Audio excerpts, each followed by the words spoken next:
There are seasons in life when you feel as though you're walking through a thick fog, with no path, no applause, and no companion to tell you you're doing well. You move forward quietly, step after uncertain step, carrying the weight of promises no one else can see. The world around you hums indifferently, and not a soul seems to notice the small, invisible victories that keep you alive. You begin to wonder, what's the point of all this striving if no one bears witness to it? But you see, that's precisely where something marvelous begins to unfold. For when there's no one left to affirm your existence, life presents you with the most sacred invitation of all, to discover that you are already complete, already enough, and that the climb itself is the reward.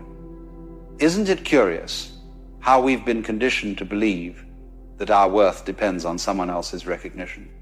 We go through life collecting approvals like stamps in a passport, as if each validation brings us closer to some destination called success or fulfillment.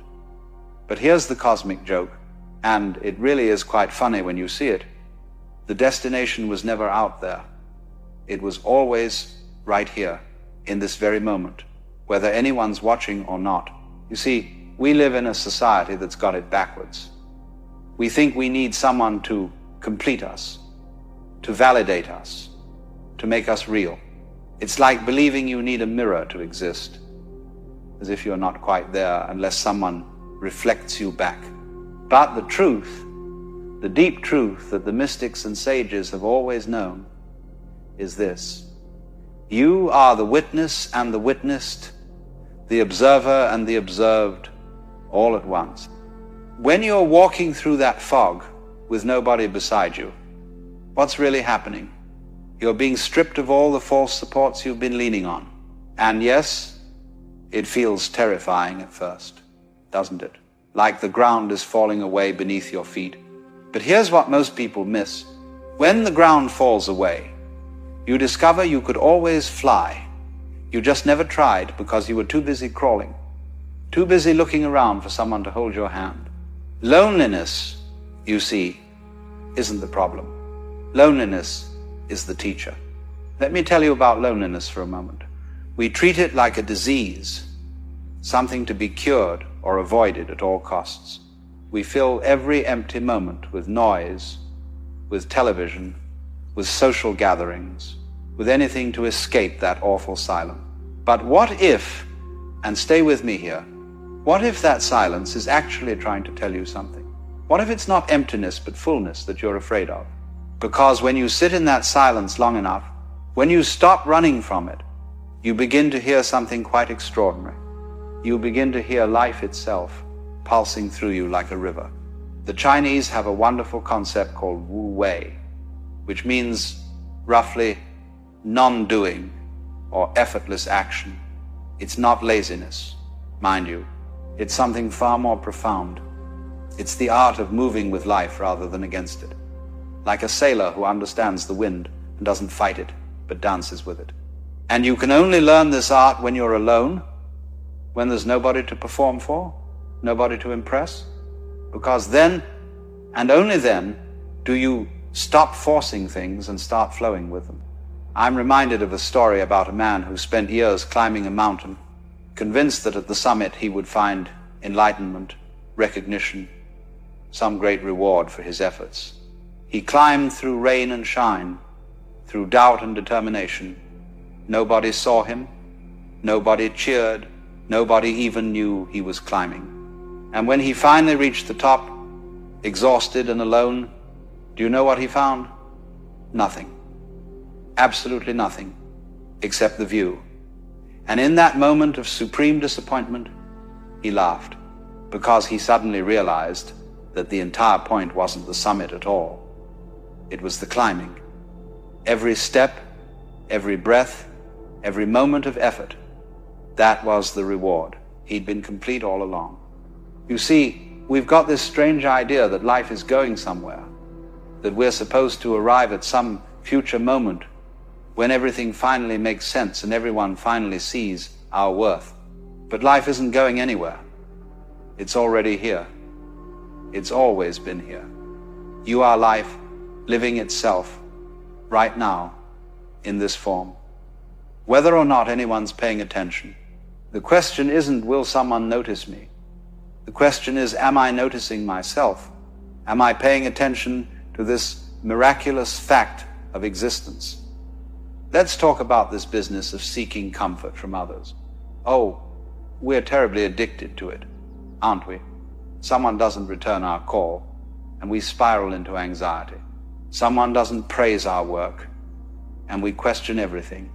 We've made ourselves into emotional beggars, constantly holding out our tin cups, hoping someone will drop a coin of approval into them. But here's what nobody tells you. That cup has a hole in it. No matter how much approval you collect, it drains right out, and you're left empty again, searching for the next fix. The Buddhists talk about Tanha, this thirst, this craving that can never be satisfied because we're looking in the wrong direction. We think we need someone else to soothe us, to make us feel okay, to tell us we're good enough. But what if you could be that someone? What if you could place your hand on your own heart and say, I see you, I hear you, you're doing just fine. Not in some narcissistic way, but with genuine compassion for this human being who's trying their best with what they've got.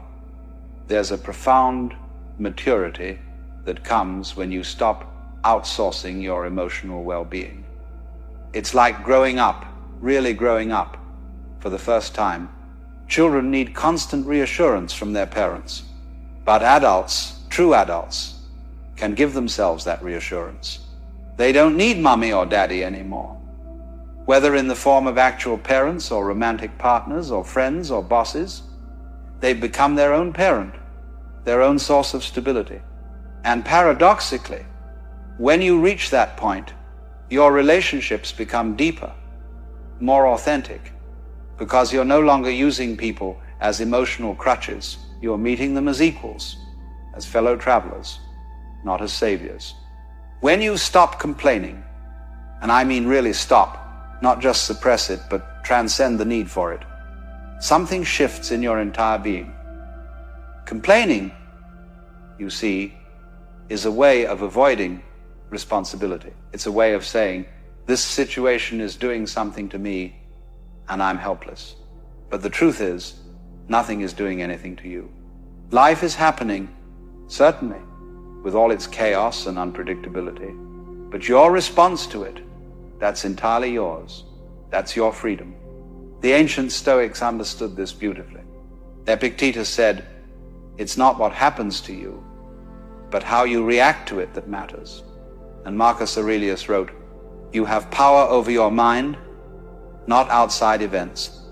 Realize this, and you will find strength. These weren't just nice philosophical ideas.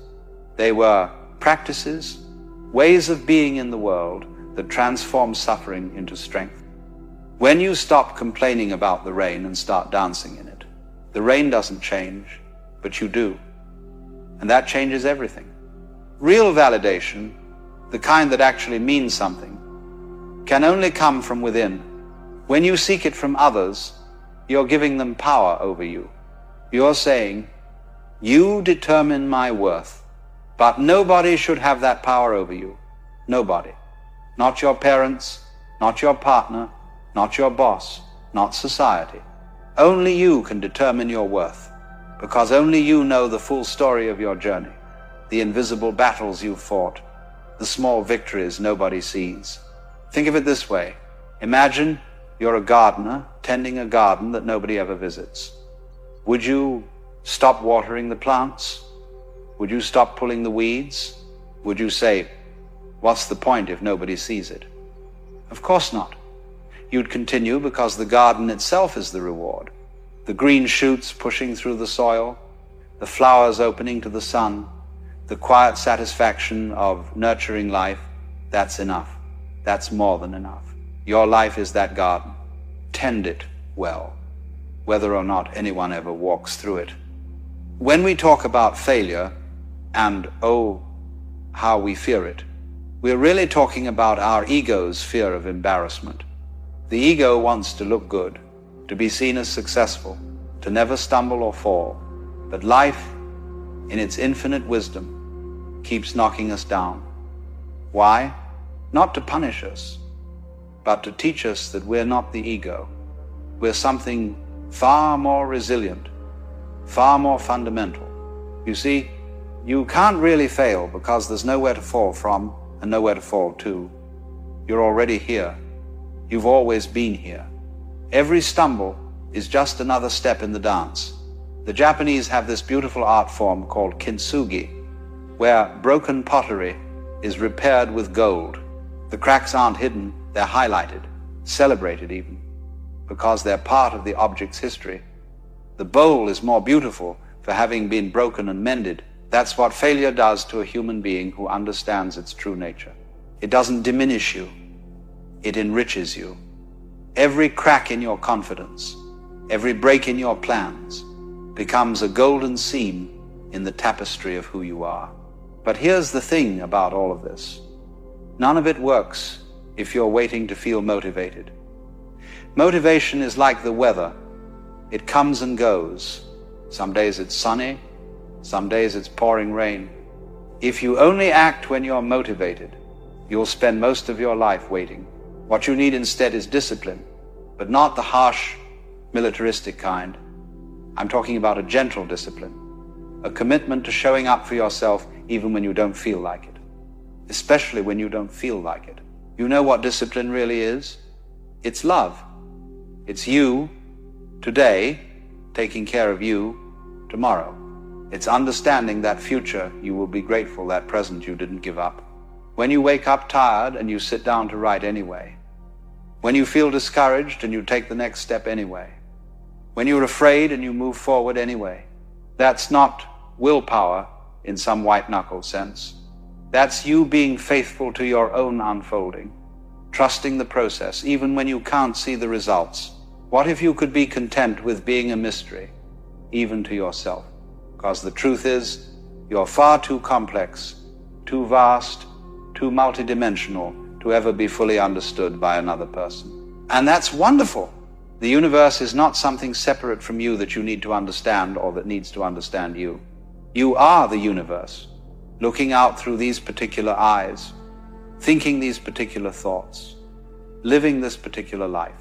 When you get this, really get it, the whole question of does anyone see me dissolves. Because you see yourself, and that seeing is the universe seeing itself. There's no separation, no gap that needs to be bridged by someone else's recognition. Picture yourself as a wave in the ocean. If the wave goes around asking other waves, do you validate me? Do you think I'm a good wave? Am I waving correctly? It's completely missed the point. The wave doesn't need validation from other waves because it's not separate from them. It's not even separate from the ocean. It is the ocean, temporarily taking this form we call wave. And when it crashes on the shore, it doesn't die, it returns to what it always was. You are that wave, and the ocean is this vast, inexhaustible life force that's animating everything. The trees, the stars, the person sitting next to you, and yes, you too. When you realize this, when you really feel it in your bones, the question of whether anyone's there for you becomes absurd, because everyone is you, and you are everyone. We're all waves in the same ocean, all notes in the same symphony, all expressions of the same fundamental energy that the Hindus call Brahman, the Chinese call Tao, and that I simply call this. So when you find yourself alone, climbing that mountain through the fog with nobody cheering you on, remember, you're not alone. You're alone, all one. You're the universe experiencing itself from this unique vantage point. And that's enough. More than enough. It's everything. The striving, the struggling, the wondering if it's all worth it, that's just life living itself through you. And whether anyone sees it or not doesn't change its fundamental value any more than a tree falling in the forest needs an audience to make sound. Get ahead, my friend, you were never behind. Rise up, you were never down. Be seen, You've always been visible to the only eyes that truly matter, the eyes of existence itself, looking out through your own face. So walk through that fog with your head high, not because you're proving something to someone, but because that's what waves do. They rise, they roll, they move forward, not because anyone's watching, but because that's their nature. And it's your nature too. Trust it, live it, be it. That's all there is, and that's everything.